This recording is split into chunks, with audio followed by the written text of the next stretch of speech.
Amen. Okay, manatili po tayong nakatayo. At buksan natin ang ating mga Biblia. Kaya so muli, Happy Lord's Day sa bawat isa. So, masaya ba kayo sa umagang ito? Amen. Amen. Buksan natin ang ating mga Biblia dito sa Corinthians. Sige. 1 Corinthians.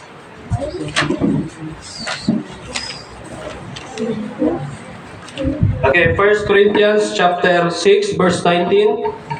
1 Corinthians chapter 6 verse 19. Sabay-sabay nating basahin. 1 Corinthians chapter 6 verse 19. Sige, say amen po kung nakita na natin. Amen. Amen. So mamaya kids, may tayo kids church tayo. Nung nakaraan, maraming umattend sa kids church, no? Nung nakaraan Sunday. Kaya mamaya ulit ha, kids. Ano oras tayo mamaya, kids?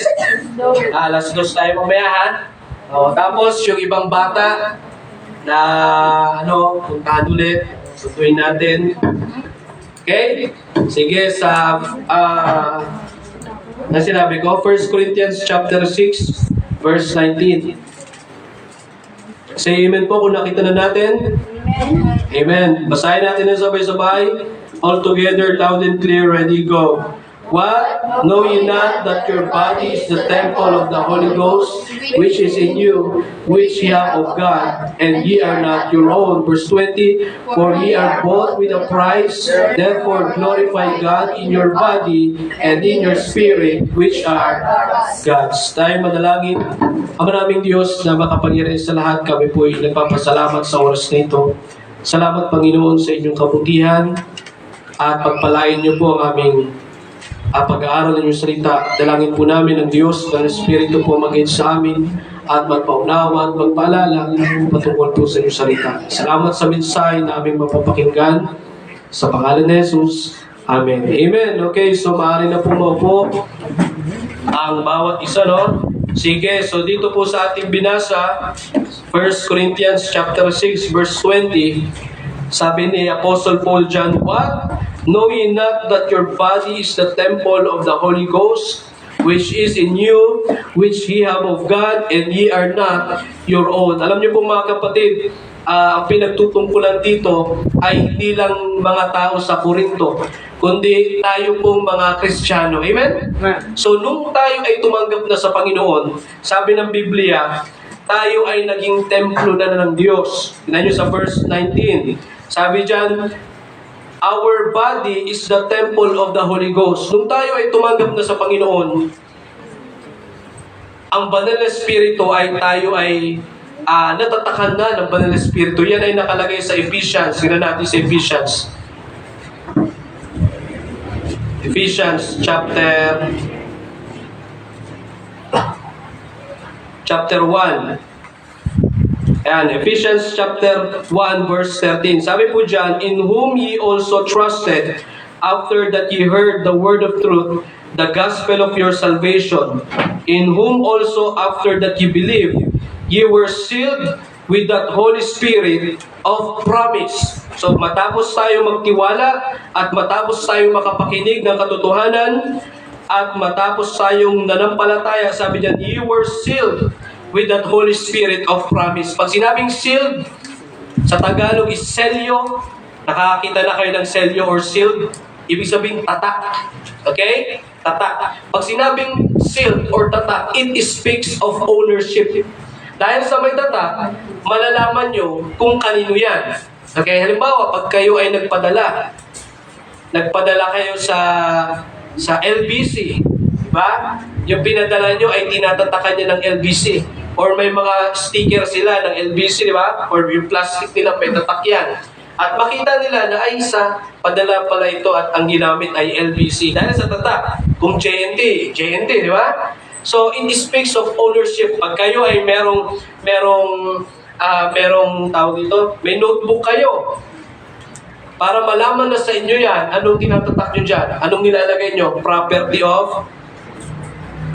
of JD. O ibig sabihin, pag nakita nila, ay kay JD pala ito. Amen? Di ba ganun ginagawa nyo sa notebook nyo? Nilalagyan nyo ng pangalan. Ibig sabihin, sineselyuhan nyo para malaman na sa inyo pala yan. Parang sa ano lang din yan, sa mga alagang hayop. Di ba? Halimbawa, yung baka, yung kalabaw. Alam nyo ba, may mga tao na nagmamay-ari ng kalabaw. Ang ginagawa nila sa kalabaw nila, tinatatakan nila. Sino na sa inyo nakakita rin? Yung may bilog, di ba? Na bakal, tapos ilalagay sa mainit yan. Tapos pag nagbaga na, ilalagay sa gilid ng baka, tapos igaganon sa baka yan. Yung sakit yun. Pero pag tanggal, ano matitira doon? Magpepeklat yun. Tama? Magbabakat yung tinatak doon. Diba, kung ako ay may-ari ng kalabaw, ang tatatak ko doon ay bilog. Tapos sa bilog na yun, merong siguro nakalagay na letter J. Para kung sino mang taong makakita na nag-aalaga ng baka, ng kalabaw, makita nila na, ay, ito, kaya ano to? Eh, Pastor Jake, ito, bakit? Kasi may tatak niya. Okay? So, nalalaman mga kapatid, dahil sa tatak. Because sealed, it speaks of ownership. Malalaman nila kung sino ang may-ari dahil sa tatak. So, same din dito sa binasa natin sa Ephesians 1:13. Sabi diyan, you were sealed with that Holy Spirit of promise. Nung tayo ay tumanggap sa Panginoon, tayo ay tinatakan na ng banal na Espiritu ng Diyos. Amen? Kaya pag tayo nakikita ng Diablo, alam ng Diablo kung ligtas ka ba o hindi. Di ba alam na ng ito sa Panginoon ito. Di ba? At syempre, higit sa lahat, alam ng Diyos na ligtas na tayo kasi meron na tayong banal na Espiritu. Amen? Kaya sabi din ng Biblia, and grieve not the Holy Spirit of promise. And grieve not the Holy Spirit. Sa Tagalog, huwag pighatiin ang banal na Espiritu. Kasi ang banal na Espiritu ay nasa atin na yan. Pag sinabing grieve not the Holy Spirit, ibig sabihin, huwag mong pighatiin ang banal na Espiritu. Ibig sabihin, huwag mo siyang gawing malungkot. Huwag mo siyang hayaan na malungkot. Pastor, kailan ba nag-grieve ang banal na Espiritu sa puso mo? Kapag tayo ay gumagawa ng kasalanan. Amen? Kaya, pansin mo, pag ikaw ay gumawa ng kasalanan, anong pakiramdam? Diba, nalulungkot ka, nag-grieve ka, or nakokonsensya ka, yon ay dahil sa yung banal na Espiritu sa puso mo ay nag-grieve din. Kaya pag ikaw nagkasala, yun ang pakiramdam. Hindi ka masaya. Pag ikaw nagkasala, nakokonsensya ka. Kasi yan ang trabaho ng banal na Espiritu sa atin. Mag-grieve siya upang maramdaman natin na hindi natutuwa ang Diyos every time na tayo ay gumagawa ng kasalanan. Amen? Kaya mahalaga ang banal na Espiritu sa ating buhay. At yan ay nasa puso na natin. Tingnan nyo sa 1 Corinthians 6:19. Balik tayo doon. Kaya sabi ni Paul, what? What? May exclamation point na nagulat siya. Diba? What? Know ye not that your body is the temple of the Holy Ghost? Okay? Sabi dyan, tingnan nyo sa verse 18. O bakit kaya nagulat si Paul dito? Kasi itong mga tao sa Corinto, karamihan sa kanila, kahit Kristiyano na sila, panay ang paggawa ng kasalanan. At malupit pa yung kasalanan na kanilang nagagawa. Tingnan nyo sa verse 18. Flee fornication. Diba, alam nyo yung fornication, diba? Ano nga yun? Ibig sabihin ng fornication, hindi pa kasal, pero ginagawa na yung gawain ng mag-asawa. Yung sinasabi nilang sex outside marriage. At yan ay kasalanan. At sabi ng Biblia, ang tawag dyan is fornication. At sabi ng Biblia, yan ay gawa ng laman. Amen? Kaya sabi ni Paul, flee fornication, umiwas kayo sa ganyang kasalanan. Every sin, every sin that a man doeth is without the body, but he that committed fornication sinned against his own body. Kaya kapag ang tao nakipagtalik na hindi pa sila kasal, sabi ng Biblia, nagkakasala yan. At yan ay gawa ng laman. At sabi ng Biblia, umiwas tayo sa ganyan. At mga kapatid, talamak po yan. Talamak po yan. Mag-boyfriend, mag-girlfriend pa lang, pero ang ginagawa nila, gawaing mag-asawa na. Eh mga kapatid, malupit yan. At malupit sumira ng buhay yan. Kaya dito sa mga young people, lagi ko kayong tinuturuan ng 4 priorities in life. What's number 1? Fear God.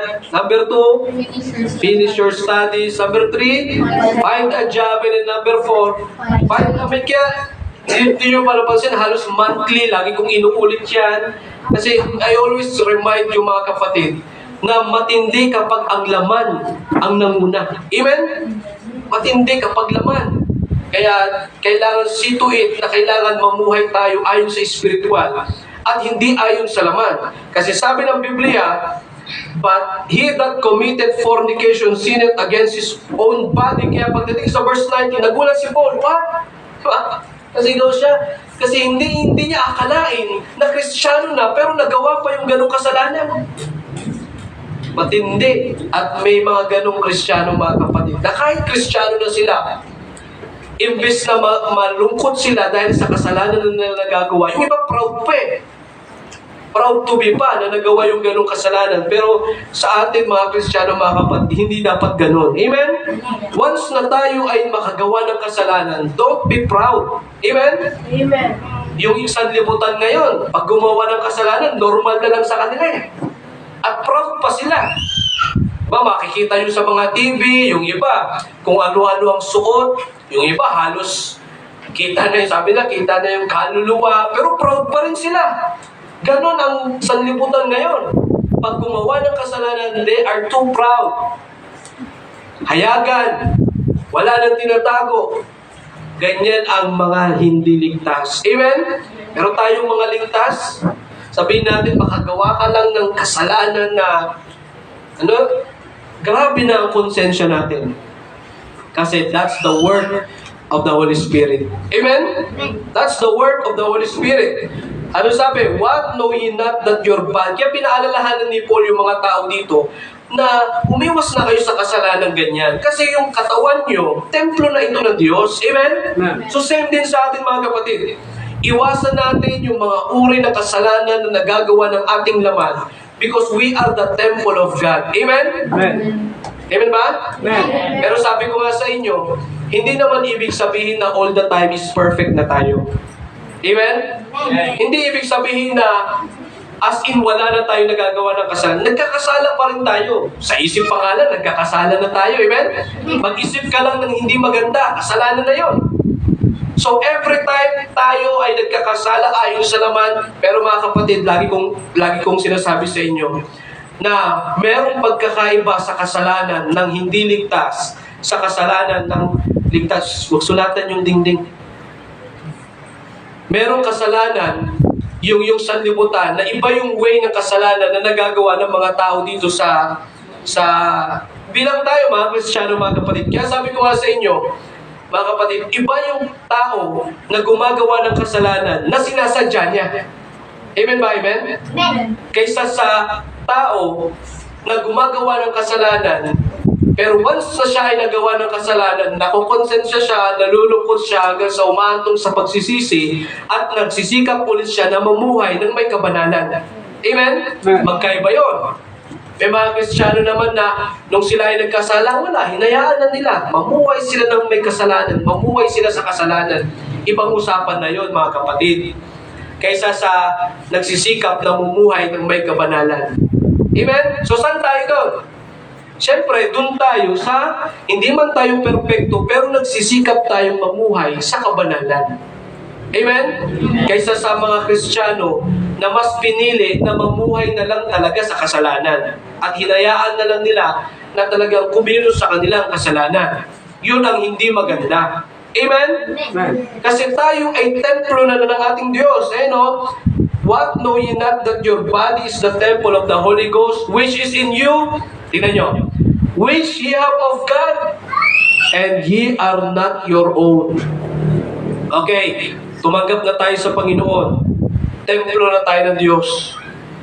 Ibig sabihin, ang ating katawan, sabi ng Biblia, which ye have of God. Sa Diyos yan. Amen? Amen. Itong katawan natin sa Diyos ito. Ipinagkatiwala lang ito ng Diyos sa atin. Kaya sabi dyan, ye are not your own. Hindi sa inyong sarili yan. Hindi sa inyo yan. Amen? Hindi sa atin yung katawan natin.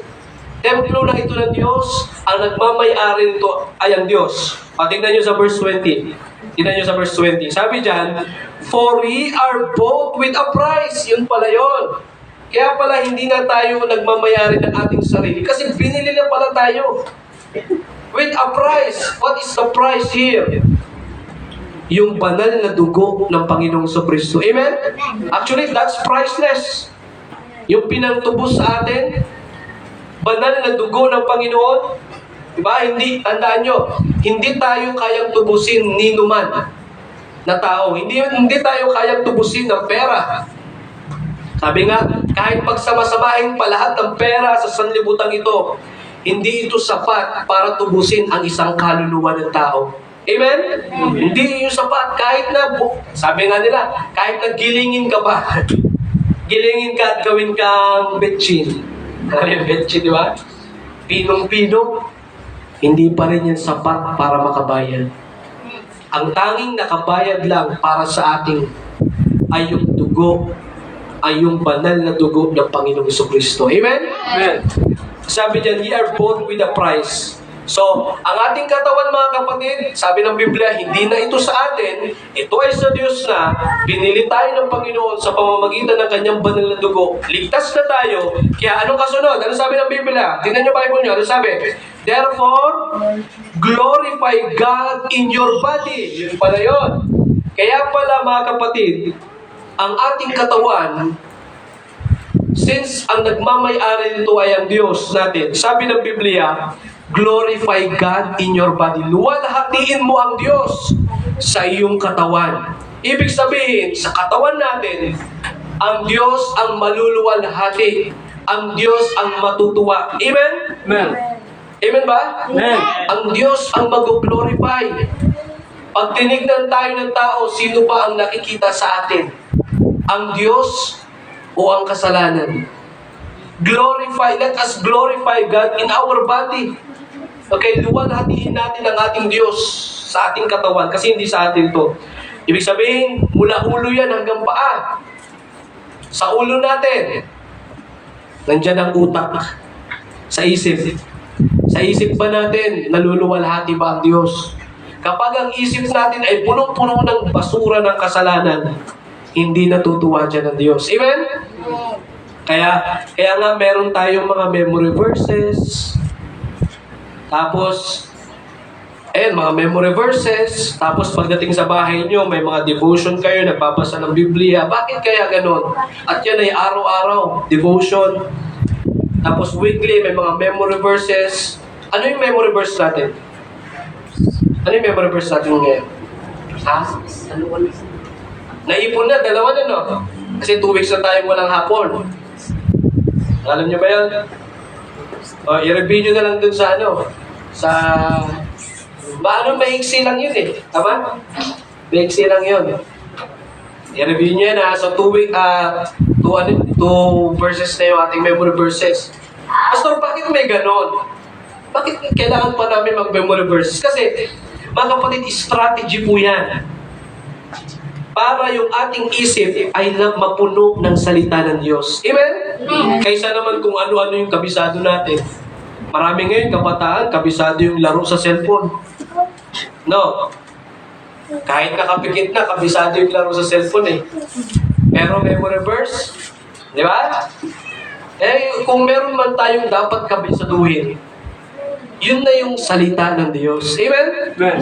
Yung mga bata, yung mga naglalaro, huwag kayo maglaro ng mga mobile games.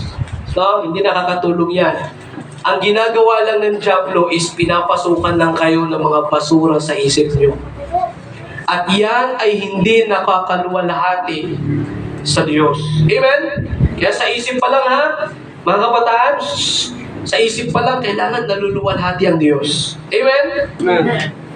Sa mata natin, naluluwalhati ba ang Diyos? Ano yung mga pinapanood natin? Sabi ng Bible, abstain from all appearance of evil.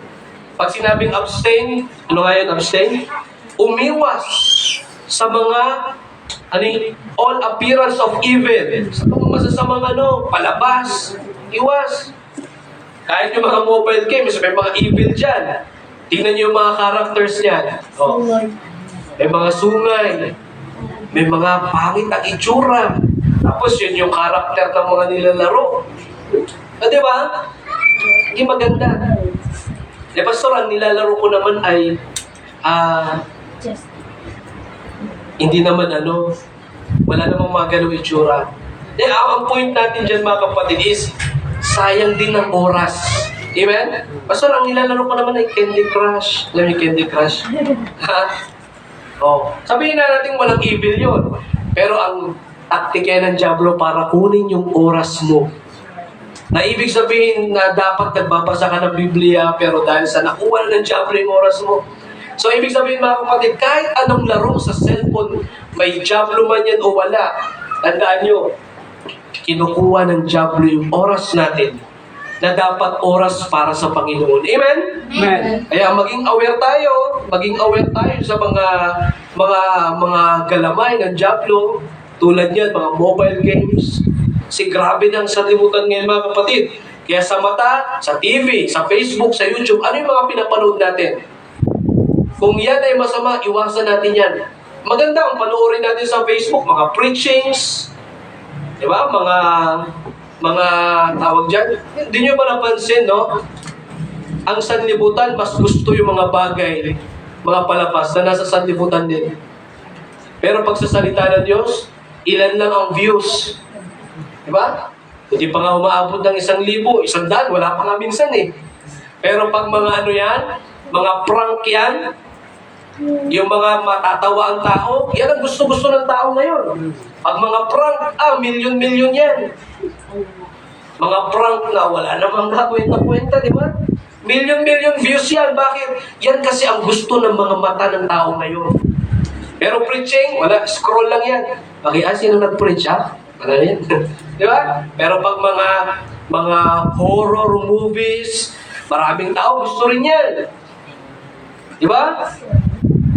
Mga palabas na, kaya sabi ng Bible sa Thessalonians, di ba? Abstain from all appearance of evil. Amen? Amen. Piliin natin kung ano yung mga panonoorin natin. At kahit tayong mga magulang, pag nag-cellphone ng ating mga anak, maganda i-check natin sila ano bang pinapanood nila. Kasi grabe na ngayon ang sanlibutan. Grabe na. Mag-ano ka lang, alam nyo, napakalupit na ng technology ngayon. Isang search mo lang, lalabas na yan. Yung matindi kaya tayo mga magulang, maging mapagmatsyag tayo sa ating mga anak. Kasi may mga anak ngayon na pag nakahawak na ng gadget, malakas ang wifi, kung ano-ano nang i-search yan, isang search yan, lalabas na agad yan. Kaya kung ano-anong basura ang ma-adapt. No? Kaya yan ang responsibility natin mga magulang.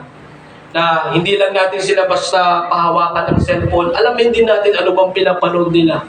Ano ba yung nilalaro nila? Ano bang ginagawa nila? Ano ba yung pag-chat nila? Sino ba yung chinachat nila? Lahat yan. Because that's our duty mga magulang. Amen? Kasi lumalaki yan. No? Matindi ngayon ang mga kabataan. Kaya sa mata pa lang yan, sa isip, sa mata, sa pananalita. Sabi niya ang Bible, glorify God in your body. Ang isa sa part ng ating katawan ay ang bibig. Naluluwalhati ba dito ang Diyos? Di ba?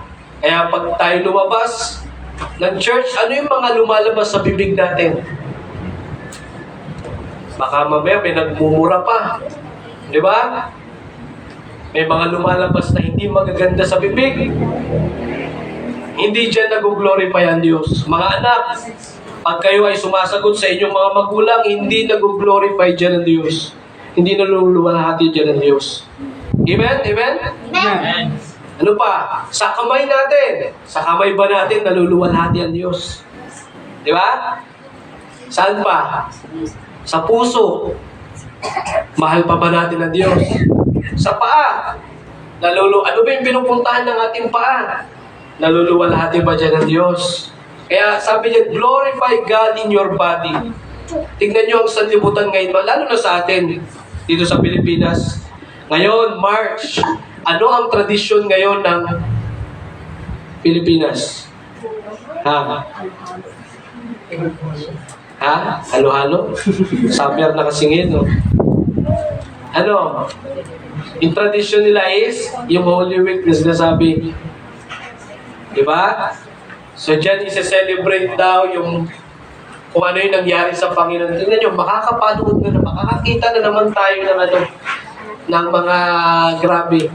Marami na naman dyan, magpipinitensya, no? Topic natin glorify God in your body. Sa katawan kaya nila, nag-glorify kaya ang Diyos? Nag-glorify kaya ang Diyos? Isipin nyo, nandiyan sila, mainit. Paano ba ang pag-ano niyan? Paano ba pag sumali sa ganyan? Nililista ba yan? Kung sino yata ang willing, di ba? Tanungin mo yan sila, bakit ka magganyan? Magpenitensya ba? So, pag sinabing penitensya, mga kapatid, or from the word penitence sa English, penitensya, ibig sabihin yan ay pagsisisi sa kasalanan. Other word yan ng repentance. Pag pumunta kayo sa ibang translation ng Biblia, halimbawa, ano bang mga ibang translation ng Biblia? Yung mga NIV, mga ganyan. Yung ibang translation, ang ginagamit nila, imbis na repentance, ang ginagamit nila is penitence. Ibig sabihin, penitensya. Ibig sabihin, pagsisisi sa kasalanan. Okay? So, dahil sa kanilang pagsisisi sa kasalanan, sinasaktan nila yung kanilang sarili. Doon na pumapasok yung mali. Bakit? Hindi tayo tinuruan ng Diyos na pag tayo magkasala. Hindi sinabi ng Diyos na magsisi kayo at saktan nyo yung sarili nyo. Sa Bible, ang nakalagay lang is confess your faults one to another. Mag-confess ka sa kasalanan mo. Pero hindi sinabi doon ng Biblia na hagupitin mo yung sarili mo. Hindi sinabi. Ang utos nga ng Biblia is mahalin mo ang sarili mo eh. Di ba sabi ng Bible, thou shalt love the Lord, ano sabi ng Biblia? Thou shalt love thy neighbor as thyself. Mahalin mo ang iyong kapitbahay kaysa sa pagmamahal mo, katulad ng pagmamahal mo sa iyong sarili. So, inutusan din tayo ng Biblia na mahalin din naman natin yung ating sarili. Amen? Pero hindi ibig sabihin na mas mahal na natin ang sarili natin na mas higit sa Diyos. Number 1 pa rin ang Diyos. Pero tinuruan din tayo na mahal natin ang ating sarili, alagaan din natin yung ating sarili. Amen? Pero tignan nyo yung tradisyon ngayon. Tiyak niyan. Wala nang pandemic, di ba? Marami ulit dyan. Di ba? Nung last year lang, ang dami. Nagano sila, anong tawag doon? Penitensya. No? Pero hindi naman talaga totoong ano yun eh. Pinalo, tapos lumabas ang dugo, biniblade nila yan eh. Di ba? Biniblade nila. Pag nag-blade yan, dadalak ang dugo, tapos sampas-sampasin yan. Tapos magpapaapa yan, tapos nakapantalo, tapos nakauban, tapos magtatakip. Yung tatakip dito, yung lalagyan dito, sa Panginoon. Hindi naman talaga nila nagaya 100% yung ginawa ng Panginoon eh. Kasi sa Panginoon tinik eh. Sa kanila. Ano sa kanila? Lahon lang. Basta nakuha lang. Basta may sanga siya na maputol. Hindi yun. Di ba gano'n sila? Tapos tatakpan yung mukha. Sa tingin nyo, nababawasan ba talaga yung kasalanan nila? Hindi. Ang totoo niyan, lalo pa silang nagkakasala. Kasi ang saktan mo ang sarili mo, kasalanan yan sa mata ng Diyos. Amen? Amen. Amen ba? Amen? Amen. Kaya, pag nakakakita ako dito ng tao na nagpepenitensya, hindi ko sila nakikita na nagsisisi sila sa kasalanan nila. Ang totoo niyan, dinadagdagan pa nila yung kasalanan nila. Yan ang nakalagay sa Bible. Bulag nga sila sa katotohanan eh. Kaya gawa sila. No? Tapos, syempre mainit. Yung iba nga tumatakbo pa eh kasi sobrang init na eh, di ba? Kapilan. Tapos, ang daming tao dyan. Ang pakiramdam. Then, syempre, pag bulag sa katotohanan, hindi nila alam. Ang nakikita nila is awa. Tayo, naawa din naman tayo sa kanila in the sense na papunta sila sa impyerno. Pero iba yung awa nila na picture out nila yung ginawa ng Panginoon sa krus ng Kalbaryo. Hindi yun yung totoong picture, mga kapatid. Amen? Kaya nadadagdagan lang yung kanilang kasalanan. Ampas. Tapos yung iba pa dyan, lasing. Totoo ba? Di ba yung iba? Ikaw, Manuel, nakanasan mo na yan. Totoo ba yan? Totoo? Yung iba dyan, lasing. Kasi pag lasing, hindi nila mararamdaman yung sakit, sugat. Yung iba pa dyan, may baon na tubig. Pero hindi pala tubig, gin pala. No, totoo yan. Sa ibang probinsya, nangyayari yan. Na may nakasukbit na tubig, as kumari iinom, pero yung laman pala ng gin. O, di ba? Tapos sasabihin nila, nagsisisi sila sa kasalanan. Tapos pagdating dyan, di ba, yung iba may mga cross pa eh.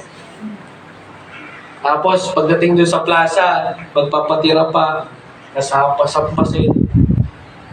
No? Tapos, kailan ba yun? Nung nakaraan din yun, di ba? Pinanood din namin sa plaza kasi nandito sila mama.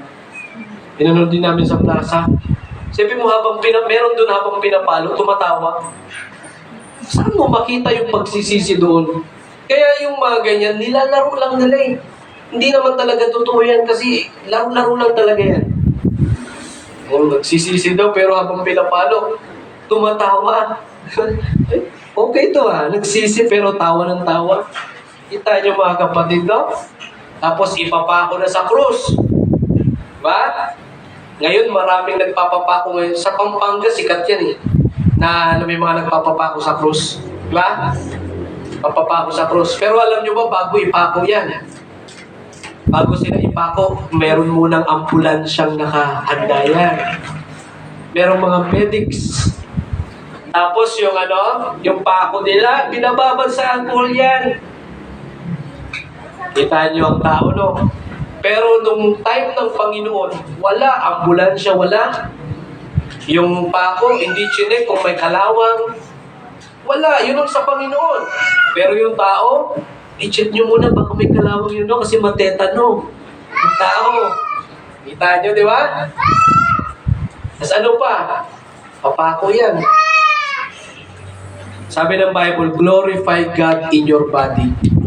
Kaya yung tradition na yan, ang totoo niyan mga kapatid, hindi talaga nakakapagbigay ng luwalhati sa Diyos yan. Amen? Lalo pang nagkakasala ang tao. Why? Bakit?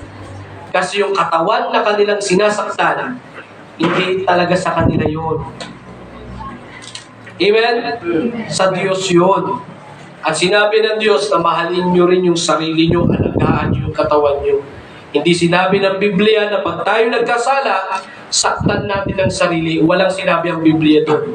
Pag tayo nagkasala, hingi tayo ng tawad sa Diyos. Kaya kayo sino sa inyo pag nagkasala at nagsisi, sinasaktan yung sarili? Huwag nyo saktan yung sarili nyo. Kasalanan yan sa mata ng Diyos. Yung iba nga, di ba, naglalaslas. Yung iba, nagbibigti. Kasalanan yan sa mata ng Diyos. Sinasaktan yung sarili. Amen ba? Amen? Kaya malapit na naman yung tradisyon na ganyan. Kailan nga yan? Sa ano yan eh? 20s, ano yan eh? Katapat ng katapat ng camp. Kaya pagdating nila dito, makita din nila yung mga yun.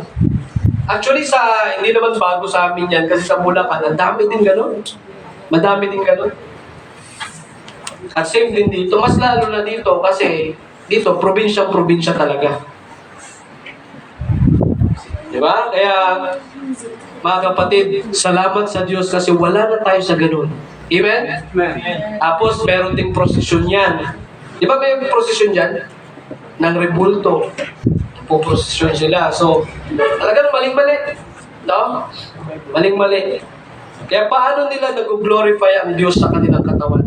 O sa atin mga kapatid Kristiyano na tayo, wala na tayo sa ganung paniniwala. Pero kailangan pa rin nating mag-glorify ang ating Diyos sa pamamagitan ng pag-iwas sa kasalanan. Amen? Amen. Iwas tayo sa kasalanan. Mahalin natin ang Diyos ng buong puso. Iwas tayo sa kasalanan tulad ng sinabi ni Paul na fornication. Lahat ng ginagawa ng laman na kasalanan, iwasan natin yan. Tapos mga kapatid, yung ating katawan ingatan natin. Yung pagtatato, alam nyo ba ang pagtatato, kasalanan yan sa mata ng Diyos. Nakalagay yan sa Leviticus sa Old Testament na huwag nyong markahan or kahit anong print sa inyong katawan. sapagkat yan ay kasalanan sa mata ng Diyos. Paano, pastor, kung kung unsaved ako, hindi ako ligtas, tapos nagpatato ako, tapos sabay naligtas ako. Walang problema sa ganun kasi unsaved ka pa noon eh. Pero ang kasalanan is alam mo nang mali. Alam mo nang bawal magpatato sa Biblia at nagpatato ka pa rin. Yun ang kasalanan doon. Amen ba? Amen? Kaya ganun. Kaya mga kapatid, alagaan natin yung sarili natin. Amen? Let us glorify God in our body. Tayong lahat ay tumayo, tayo manalangin. Pray tayo. Ama naming Diyos na makapangyarihan sa lahat. Salamat sa oras na ito. Salamat, Panginoon, sa mensahe na aming pong narinig. Sa pangalan ni Jesus. Amen. Pwede yung live. Habang lahat nakapikit at